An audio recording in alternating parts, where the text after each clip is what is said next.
Salut à toutes et tous, c'est Seya. Je suis très contente de vous retrouver ici. Ici, c'est une des chaînes sérieuses pour apprendre le chinois.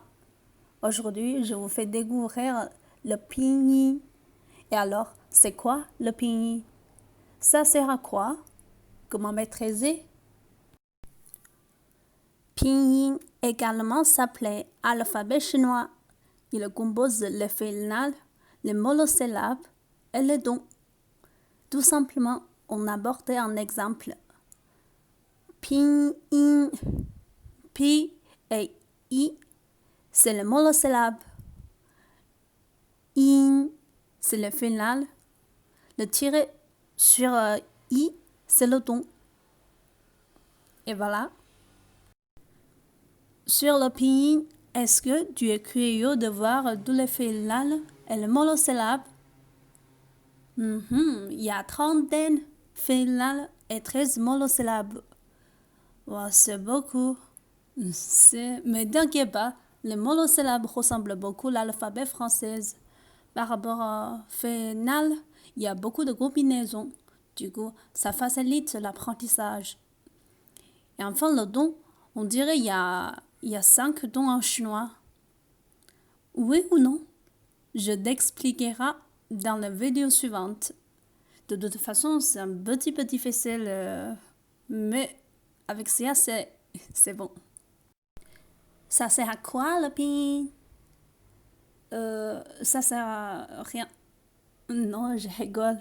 Comment vous savez, pour bien prononcer le chinois, faut qu'on bien connaisse le pinyin. On dit que c'est la clé de prononciation chinoise. Bah, évidemment, c'est la clé d'être compris aussi. Et comment maîtriser le pinyin? Bien qu'il est tellement important pour parler le chinois, on s'en fout. On le considère comme un jeu de combinatoire. Exemple, B, I avec le quatrième don, Pi, Pi, B, I, Pi, Pi, P, O avec le deuxième don, Po, Po, O, Po, Po, Po, D, A avec le troisième don, Ta, D, A, Ta, Ta, T, I avec le quatrième don, Ti, Ti, T, I, Ti, Ti, H, E avec le premier don, H, H, H, E, H. Quand tu marches dans la rue, s'il y a un monosyllabe saute dans ta tête, tu pourras bien trouver un final et le fait composer. Ensuite, tu choisis un chapeau, on dit un don, bureau. Et à la fin, tu l'enregistres.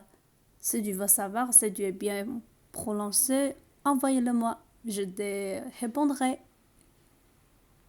Et voilà, c'est tout pour aujourd'hui. Si tu as des questions, tu seras la bienvenue. Ciao!